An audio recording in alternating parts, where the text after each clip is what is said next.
I can't believe it's been 5 years since I made this video, and now it's time for a long overdue update. Whenever I'm live streaming, Zoom call, Google Meet, something of that nature, people always ask me, what am I using to monitor audio? Why? Because they don't see me in a pair of these, which are cans, and you never see me with these, which are AirPods. Both of these sound incredible. These would sound the best. These sound pretty good. However, they both come with their very special set of problems when you're doing something like a conference call or a live stream production. And I'll tell you what it is. These guys, number one, they get a little bit hot. I live in the tropics, they get hot. I'm also bespectacled, so they start to smash the glasses into the side of your head and they hurt. And if you're like me and you have a large size 8 head, they just look a little bit goofy. And I definitely know that a lot of my female clients, they cannot stand wearing these because they say they don't want to look like a radio broadcaster. And I'm offended. I was a radio broadcaster for damn near 4 decades. However, we're going to get rid of these. Although I love these are my Shure 840As. And yes, I took the cord off, so it's a prop. Nobody hit me in the comments like, those are supposed to be wired. Yeah, they are. But we're not using these. We're going to take these off. So the question is, if you're not going to use those, and you're not going to use AirPods, they say, wait, doc, why not AirPods? I spent $250 on them. They sound delicious, blah, blah, blah, blah, blah. Couple problems. Number one, they work on Bluetooth. And when Bluetooth is working, beautiful. When Bluetooth fails, it normally fails miserably, and you have a hard time, miserably, and you have a hard time getting them reconnected, and it can just cause way too much drama in a situation where you're already technically challenged and you got other things going on and your guest is there, pain in the butt. They also don't sound super good when the microphone gets jumped over to here instead of being on your SM7B and your Rodecaster Pro or your MV7 or your Fifine or whatever else you're working with. These will not sound as good as one of those. And oftentimes if your Mac has a hiccup or something, it will snatch that mic and drop it over to here, and then your whole sound sounds funny. Your whole production sounds funny. So don't use these. They're good for everything else, yoga, exercise, not swimming, flights, but don't use them for live stream or for Zoom calls and things like that. So what are we going to use? We're going to use what is known as IEMs or in-ear monitors. And 5 years ago, I made this video. I made a link, docrock.live/IEMs, and so many people, thousands of people have picked up IEMs from this link. Again, because that question comes up every time I'm on screen and no one sees me with a can. And, you know, they're like, what are you listening to? Sometimes you put the wire behind your head, which I'll show you, and no one even sees it. And if you're lucky enough to have hair, your hair actually covers them. So again, you look like you're just listening to your MacBook speakers, but you can hear much better than the people who are doing that, because that's also not a good look. And when your guests do that, it can cause slapback, which you people like to call echo. So in that video, you saw I was having this purple pair here. These are known as Larks from KB Ear. And then there's a blue pair that's right underneath the keyboard. Those are my CCA4s. And I've been using both of those guys for well over 5 years. This, as you can see, is missing a piece. Well, because it broke. After years, it finally broke. So I went out to go get some new ones. And I kept saying to myself, I needed to update the IEM list because on the link I mentioned before, many of those are no longer available, but doesn't matter because they come in many names, shape, and sizes. And at the end of the day, they're all pretty good. So let me show you a couple of things and then we'll get in. So how I got started with these is 5 years ago, I went looking for budget in-ear monitors because my typical in-ear monitors were these. These are Sony XBA3s, which at the time in 2012 were about $250.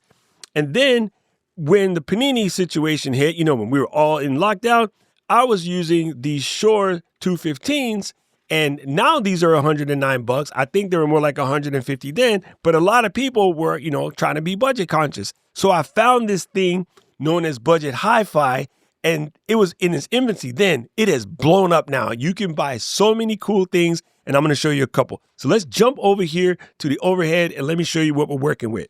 So again, these are my old Larks. These work. They got many, many years on them. These are my backup pair. They normally live in my backpack, and I travel with them. I also have them in my emergency sound box because I normally buy these things 5 pairs at a time. Why? On average, you can pick them up for anywhere between 20 to 30 bucks. That is it, 20 to 30 bucks, and you can pick up a pair of high quality in-ear monitors, and I'll go through a couple right here. So These I have are the KZN ZSN Pro 2s, very similar to the KZNs you just saw on the website. These are about $28 versus $23. Very similar. These are just fancier with the nice gold body. But these little guys sound amazing. They come with soft silicone tips, and all of that stuff in there basically says 1DD, 1BA+. That is a crazy number, but if you look for that, you're going to get good quality, sub $30 budget in-ear monitors that sound great. Sometimes these guys go as low as $15. This next pair that I picked up, when you see it, you'll understand why I chose these. These are KB Ear Storms, and the only reason why I picked these is they were purple. Let's just be serious, right? Many of the specs are going to be the same or nothing important for what we're doing in live streaming. We're not listening to rave music or whatever. Well, I do, but they still sound great for that as well. Mainly, I needed a pair that's just good for sitting on the desk and making videos and monitoring. And I saw this and they were amazing. And then I paired it up with this supplementary cable. This is an extra purchase, but I picked this cable because it's nice and soft and supple, because I don't like thick, crunchy cables, right? If I take it back to my Shores, which I absolutely love, if I have one gripe, the cable is a little bit stiff. Like they don't even unroll by themselves because the cable is so stiff. The sound quality outweighs the stiff cable, but if you're going to buy something like these, this is the cord that comes with these. And I definitely wouldn't use the white cord, so you can easily pick up an extra cable for somewhere between $8 to $30, depending on how fancy you want to get with it.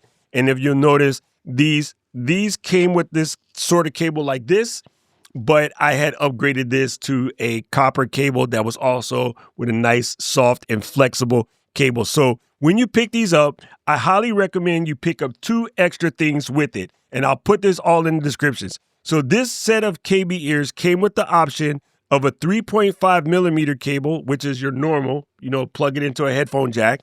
But I decided to get the pair that came with the USB cable, because when this goes in my backpack and I'm flying, I can use this in my iPad or my iPhone as well. But I also always travel with the backup cable because I can swap them on the fly. And you're like, well, wait a minute, how do you do that? Because in traditional headsets, the cable is stuck.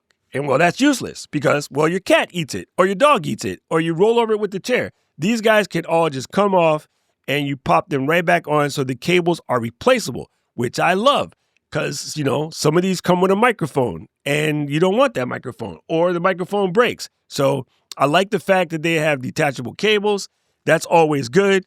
And you can get different quality cables because you can upgrade them. Instead of the standard that comes with it, you could get something that's nice and soft and supple like this. I mean, this feels almost like fabric. It's so soft, and that means it won't bind and bunch on you while you're talking and it's moving around, doing things like that. Now, the last thing I want to show you, this is optional, and this is known as a DAC, a DAC, a digital to analog converter.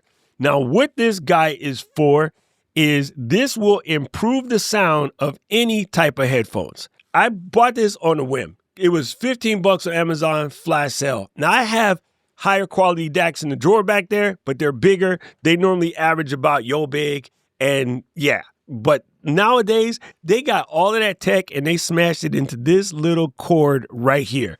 So the way this works is you take your iPhone and you just plug it into the bottom. Bingo, you would need anyway. And then you plug your headphones into here and set your music application to lossless audio night and freaking day. I mean, if you enjoy music the way I enjoy music, or watching your movies or listening to your sports and you want to be a little bit more, what is that word, immersed, pick up one of these. It'd be like the best 15 to 20 bucks you ever spent. And it works with any headphones, even something as old as these 2012, because they just have the standard, plug-in tip we call 3.5 millimeter or 1/8 inch, right? So you plug this in, comes in handy, listen to the iPad on the plane, listen to the phone on the plane. And if you were to plug it into your computer with any one of these headsets, it will make the headset sound even better than they already do. And I have to say, I'm somewhat of an audio snob. I've been at this for a long, long time. I think these guys sound incredible for the price. these punch way above multi-$100 headphones. So I highly suggest, if you want to look good on camera, a lot more comfortable, grab yourself a pair of IEMs. Now, the last thing I want to show you is that I replaced the tips with something that is known as spin fits. These are softer than what comes in the box. Well, it turns out the manufacturers have been listening and paying attention. They all come with much better ends now than what they used to. So you might not have to upgrade spin fits, but if you don't like what it comes with and you're looking for an upgrade there, spin fits, they run in between like $10 and you get 3 pairs and they just work better. They just feel better. They're comfortable. And I have gone through so many pairs of giving them away. I got everybody in my office on it. I keep a pair in the office at eCam. I got one in every backpack. I got a backup pair in the car because, again, they're only like $20 and they sound good. They really do sound good. So if you are looking for a little bit better sound and not being tethered to the desk and not wanting to wear big, bulky, heavy, hot headphones, or you have, like me, you haven't checked out the IEM game in a while and you just want to upgrade, man, the amount of styles and colors they got out now, absolutely freaking phenomenal. So I'll update the link at docrock.live/IEM. And again, I'll put links in the description. And you know what I always say? I don't know who need to hear this, but if it was you, let me know in the comment section below. If you like this video, press the like button, press the subscribe button, ring the notification bell, and right about now, the algorithm is going to show you another video they think you should watch, and I agree with them. I need to know everything, who and the what and the where, I need everything. Trust me, I hear what you're saying, but act like it's new what you're telling me. I'm curious, George, I hop in the Porsche, 5 and a horse, I'm ready for war, I'm coming for throats, to turn to a ghost, I need to know everything. Now you be surprised at the info you get is by letting them talk, so I'm letting them talk. Gotta keep quiet.